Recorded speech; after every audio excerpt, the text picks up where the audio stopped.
بسم الله الرحمن الرحيم، والصلاة والسلام على أشرف الأنبياء سيدنا محمد صلى الله عليه وسلم. ازيكم حبايبي؟ عاملين ايه؟ يا رب تكونوا بخير وبصحة وسعادة وسلامة وكل سنة وانتم طيبين. النهاردة بإذن الله فيديو مميز جدا جدا جدا. هنعمل مع بعض النهاردة الكوكيز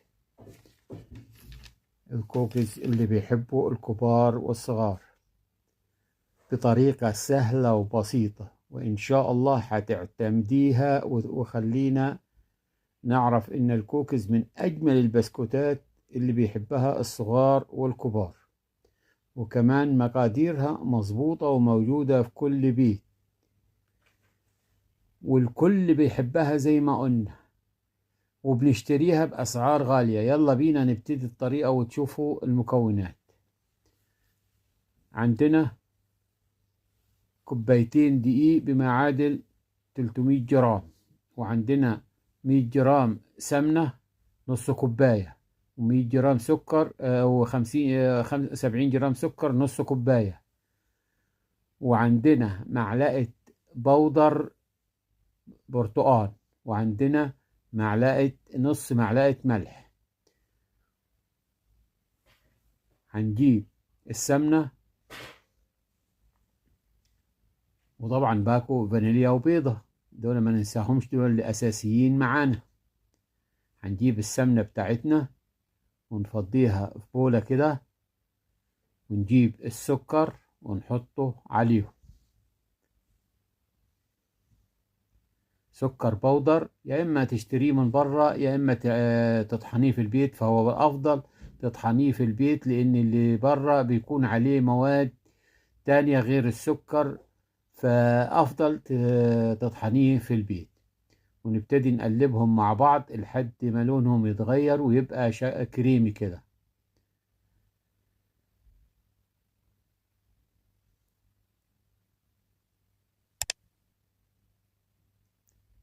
أول ما يبقى كريمي نجيب البيضة ونكسرها عليهم كده، الشكل بقى كريمي. هنجيب البيضة ونكسرها عليهم ونحط باكو الفانيليا.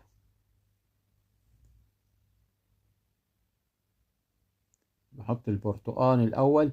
ونسيت أقول لكم هنحط لها بيكربونات صوديوم، مش هنحط لها بيكنج باودر، لأن لو عملناها كأنها بسكويت عادي، إنما بنحط لها بيكربونات صوديوم اللي هي كربونات بتاعة الطعمية وبتاعة اللي بنحطها في بعض أنواع الطبيخ.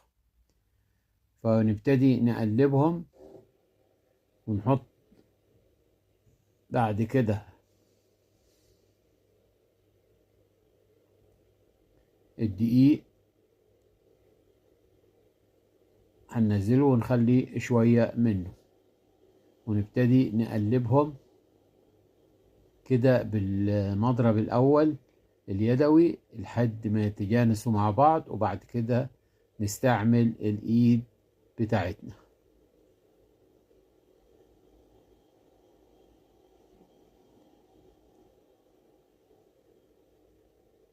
نلمهم الأول بالمعلقة كده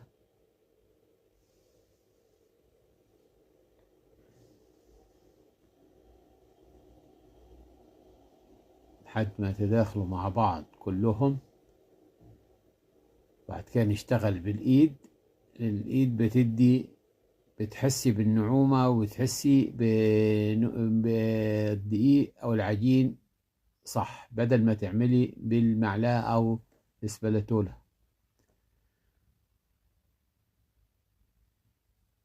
كده محتاجة معانا دقيق تاني، هنحط بقية الدقيق اللي احنا ركناه.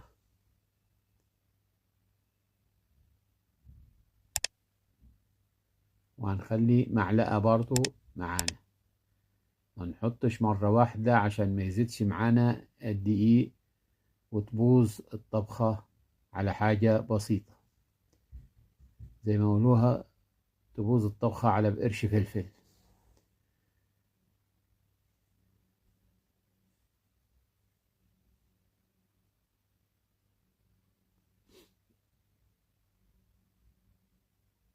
حاجة بسيطة ممكن تبوظ لك كل اللي انت عملتيه، يعني معلقة دقيق زيادة تبوظ الشغل كله. هنشوف دلوقتي نختبر العجين بشقة. هنضطر نعجن شوية، كل ما تعجيني شوية بيروح التشققات، بالذات في أنواع البسكوتات اللي بنعملها، سواء كوكيز أو بسكوت اقتصادي أو أي حاجة بتعمليها بالسمنة. كل ما كل ما تلميها أكتر ما بنعجنهاش احنا، بتدينا ملمس ناعم. هنختبرها تاني أهو. شايفين أنا ما شققتش معانا.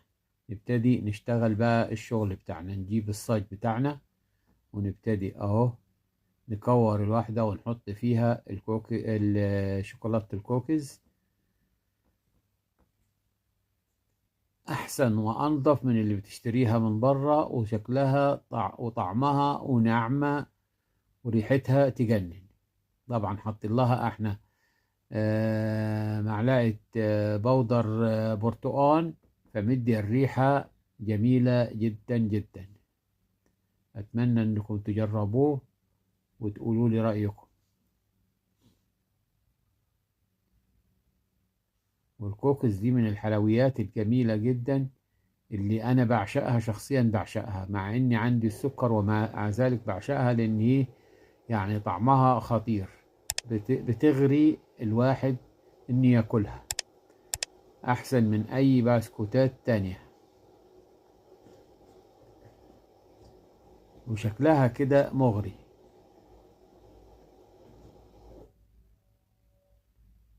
فأتمنى اللي وصل معايا للحد هنا يعمل لي لايك واشتراك وتفعيل الجرس، وده يعني فضلا منكم وليس أمرا، وكرم منكم يعني. وعايزين نوصل بالقناة دي للمليون، فمش هوصل إلا بيكم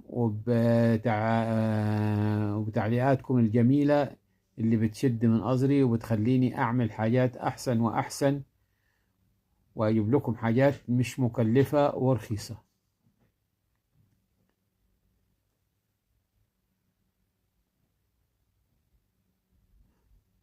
وياريت تقولوا لي انتوا بتتابعوني منين عشان أعرف انتوا من أي بلد. وأهو الكوكيز بعد ما خلصناه كده هندخله على فرن 120 ويطلع معانا بالشكل ده أهو، مفيش تشققات، والبسكويتة أو الكوكيز بتاعنا أخذ الوضع بتاعه الطبيعي وطلع معانا بالشكل ده. ريحة وطعم وجمال تستاهل بقكم. والسلام عليكم ورحمة الله وبركاته، وإلى اللقاء في وصفة جديدة.